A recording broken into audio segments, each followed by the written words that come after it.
Hello, this is Zachary Hogan, also known as IZXTG.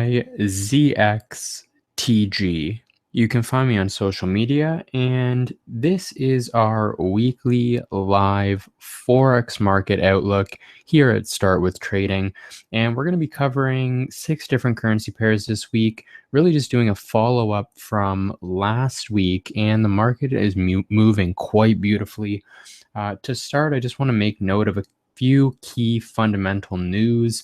The information being provided from forexfactory.com. You can take a look for yourself. On Sunday, February 19th, we do have the New Zealand dollar PPI input, which did come out at 4:45 p.m. Keep in mind, all times listed will be Eastern Standard Time. Monday, February 20th, the US has a bank holiday for President's Day, so this could affect your trading hours. Followed by 7:30 p.m., the Aussie dollar has the monetary policy meeting minutes report being published. Tuesday morning, tentatively, we have the New Zealand dollar global dairy trade price index, followed by at 4:30 p.m., the Reserve Bank of Australia's Governor Lowe is speaking, so anticipate fluctuations of volatility. Wednesday, February 22nd at 4:30 a.m., we have the British pound's second estimate of their GDP, followed by core retail sales on the Canadian dollar at 8:30, FOMC meeting minutes at 2 p.m., and in the evening, private capital expenditure on the Aussie at 7:30 p.m. Thursday, we do have the US dollar unemployment claims at 8:30 a.m., followed by crude oil inventories at 11, and at 5:30 p.m., we have Australia's Reserve Bank Governor Lowe speaking for the second time this week. So just make sure that you're paying attention, especially if you're trading a pair such as the AUDUSD or the EURUAUD, just to name a few examples. Now, following up here on Friday to end the week, it is a pretty tame day. We have the Consumer Price Index on the Canadian dollar being released at 8:30 a.m. And of course, there is always possibility for unexpected events. Please keep in mind, trading does carry a high level of risk, and anything shared here is just general information. It's purely speculation. And with that being said, we're going to start with taking a look at the US dollar Canadian. Now, in last week's episode, my directional bias was bearish, looking for price reaction down here at this 1.3 zone and seeing if we could get any bullish confirmation, a potential move for the upside.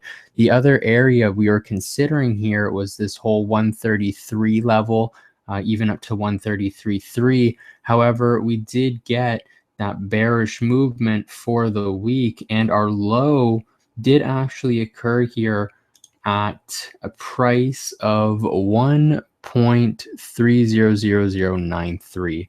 So fairly close to actually getting down there to that 1.3 zone that we were looking for. We had a very interesting week. If we're going to just go over and take a quick look at the weekly candle here, you can see that we have had 2 bullish closes back to back. Overall, looking at the month so far, we are having that overall bullish movement, sitting just on top of a daily 61.8, as well as a strong psychological level. So looking at a forecast for this week, it would not surprise me to see a little bit of bullish movement, maybe up to this whole 1315 zone. I'll go ahead, I'll just put a little price level there just to make note of it. However, my overall directional bias is still to the downside. Perhaps we could get something that looks a little bit like this.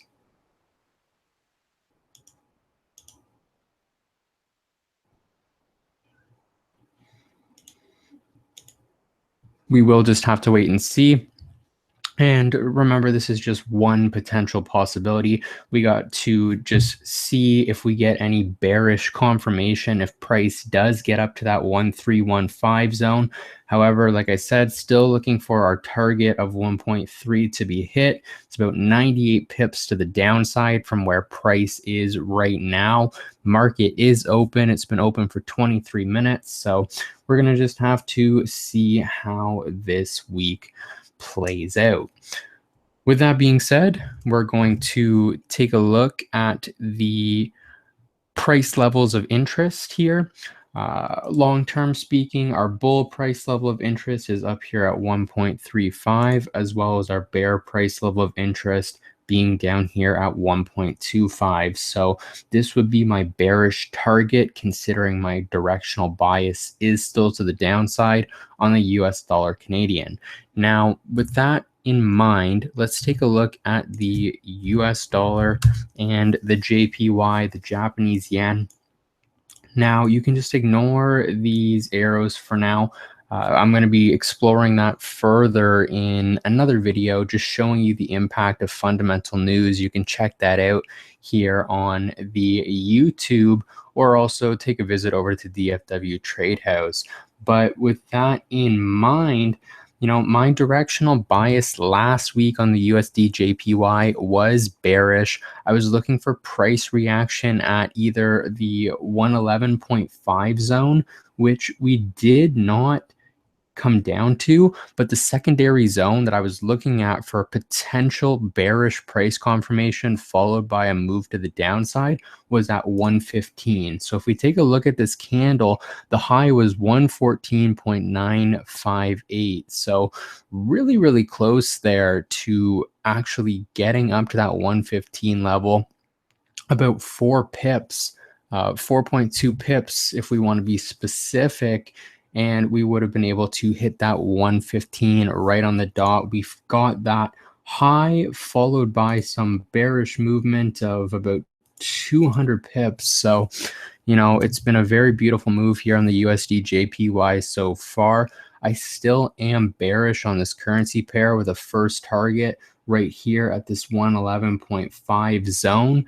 Looking at how price is playing for the last couple of days and what could potentially happen here, I wouldn't be surprised if we get a little bit of movement to the upside, perhaps to this whole 113.3, 113.5, you know, give yourself that 20 pip range zone. That's still, you know, a decent move to the upside, but then I would be looking for that downside movement. So I'm going to go ahead, I'm going to remove that old drawing. And like I said, I am still bearish here on the US dollar Japanese yen. Our bull price level of interest is up here at 119, and our bearish price target is down here all the way at 100, that parity level. So, you know, it is about 1,300 pips to the downside. We are looking long term, but keep in mind, you know, these trades, it's not something that's going to happen overnight. I wouldn't be surprised, though, if within this week, if not before the end of February, we see this 111.5 price target achieved. So with that being said, we're going to keep the bearish directional bias on the US dollar yen, and we're going to hop on over to the Australian dollar US dollar. So the Aussie dollar, I was actually talking to a few of my students about this pair, and it's been moving quite phenomenally. Last week we had the bullish bias, just so that I can show you here where price was at. We were looking for price reaction up at the 773 zone to see if we got any bearish confirmations and potentially if we had any movement to the downside. And if I just zoom in here, you can see right on this candle, the high for the week last week on the 16th of February 2017 was up at 0.77323. So we did get a nice bearish confirmation. We've got that movement to the downside that we were looking for, and we still haven't yet achieved our price level of interest on the bull side right up here at 775. So we are fairly close, you know, from where price is right now, where we are about 70 pips away. So I would not be surprised if we see that 775 or even 7600 price level reached, or sorry, the 7800 level reached this week, because I am still bullish on the Aussie dollar. Now, we could potentially see some price reaction down here at this whole 7600 zone once again, the 762. So, one possible scenario, we have something like this. Or we could simply come right up into here, play around in the area, and then continue on up to our target. So we are going to maintain the bullish bias on the Aussie dollar. Our bear price level of interest is down here at the 0.73 level, but like I said, we are bullish on this pair. We're almost at our target, and this pair is moving absolutely phenomenally in my opinion. So just keep an eye on it. We do have quite a few key Australian dollar news releases coming out this week that I did mention earlier on in the video. So like I said, just be prepared. Make sure that you have your plan of action in place. If we take a look at the weekly here, you can see that we did get a little bit of a bearish candle for the last 2 weeks consecutively. Looking at the overall monthly outlook, we do still have a nice bullish candle. We did have this bullish engulfing as well back in January. So, like I said, our targets where we could be looking for, I'll just place a little price level. Our first one up here being at 775, so about 75 pips away. And then secondly, we'd be looking right up here around this whole 7800 level. So we do still have quite a bit of price movement to anticipate. Now, what we're going to do, we are going to hop on over, take a look at the GBPUSD, one of my favorite currency pairs. Just put my trend line back on. You can see just an overall outlook. We are having a bit of a bearish month, but my outlook on this pair is to the upside. We are bullish on the GBPUSD. We had a bearish week last week. We did close above our area of supply here at 124. And our little drawing that we were looking for, we did get some taps down here onto this whole zone, not once, but twice, and we did open above it to start the week. So, this is looking really, really great to me for that potential bullish movement. Now, if we do get any more bearish action, I would not be looking for price to go beyond this 1.235 zone. If it did, we'd have to really start considering our bearish target down here at 1.2. But I am still confident in the bias that we're going to be seeing price come up to this 1.3 level. So, something that we could be looking for potentially is how price is going to react at this whole 1.253 zone right here. You can clearly see there's a lot of wicks here. There's a lot of price action happening within this whole zone. And, if price can successfully get beyond here, we could be looking to see if we get any bearish confirmation once price does get back up to this whole 1.27 to 1.275 zone.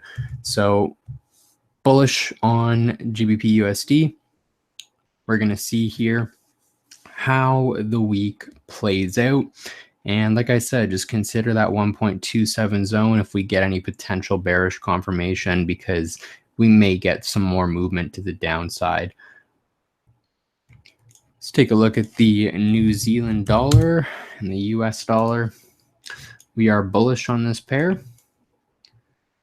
As you can see, our drawing, this is something that we drew in last week's forecast. I'm not going to make any modifications to it because I still believe it is accurate.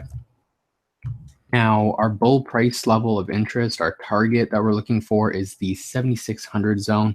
The bearish price level that we were considering is the 7,100 zone. Now, last week, the low that we traded at was just about 7,134. So about 34 pips above our target. We did have a very nice bullish day here on the 15th. We opened the week just above our zone that we had drawn up. So, just watch out for potentially a retest. Maybe we do wick down into the 7100 zone, considering we have some New Zealand dollar news this week. And it could be fundamentally just something that pushes the price that little bit extra. So if you do have your stop losses in place, just make sure to account for that. Balance your risk accordingly, but we are still bullish on this Forex currency pair. You got to watch for how price reacts once we get up to the 7,300 zone, and just really look to see how things progress if we can break through successfully this 0.734 area and continue up towards our bullish target. Now, the last pair that we are going to take a look at in this video, I want to keep it a little bit shorter this week, is the Euro USD. And we were bullish on this pair. As per our forecast last week, we did anticipate this downside movement. As you can see, our drawings here that we put up in the last week's video, you can check that out in the description. We anticipated that we came down to this whole 1.052 zone. Our low was 1.05214. So we got some very nice price action rejection. We had our bullish confirmation once we got down to our area, and then we moved up from the low about 150 pips. So you definitely could have capitalized on that, got in before we had this bearish movement to, end the week. But with that being said, we are still bullish. We're looking at our long-term target of 1.1. Now, we still need to consider our bear price level of interest, but it's looking like this 105.4 to the 105 range, this whole 40 pip zone, it looks like it will potentially be holding up, as we did have quite a strong rejection away from that. So it looks like there still are a lot of buyers for the euro, at least right now. And I would really just keep an eye out, see how price reacts once we get up to this whole 107.5 range up in here, and just see if you do get any bearish price confirmations, and just to make sure that you can capitalize fully off of your positions. The other zone that I would be taking a look for, just to really consider, is right up here at this whole 106.7 area, where we did have this bearish day. Just to make sure that we can get through that. I wouldn't be surprised if price just kind of consolidates and chops around, something like this maybe, before continuing up. But we are just going to leave our other drawing untouched for now, and taking a look at next week's forecast, we'll be able to reevaluate going into the new month. We'll clear out all of our old drawings, make sure everything is up to date. And of course, if you have any questions, you can feel free to share them in the comments. Make sure that you stay up to date and just are aware of what's going on. I want to take a moment right now to thank you for watching, and just remember to like this video if it helped you, if it really just opened up your eyes to a new way of analyzing. There's no need to overcomplicate things. Charts can be the simplest part of your entire trading plan, as long as you're disciplined to the point where you can confidently move forward day by day. And make sure that you like I said, comment, let me know what your trade plan is, let me know what pairs you're looking at. If you have any requests for pairs that you want me to analyze from scratch, just like a fresh pair that we haven't looked at, or maybe another market, we can check out some commodities, we can check out some indexes, whatever it is that you guys want to see. And of course, subscribe for more useful videos, where we're going to be releasing a lot of content. And like I said, I do appreciate each and every single one of you. So with that being said, I'm going to go ahead and end off this video. You just have some safe and happy trading this week, because we all deserve abundant prosperity.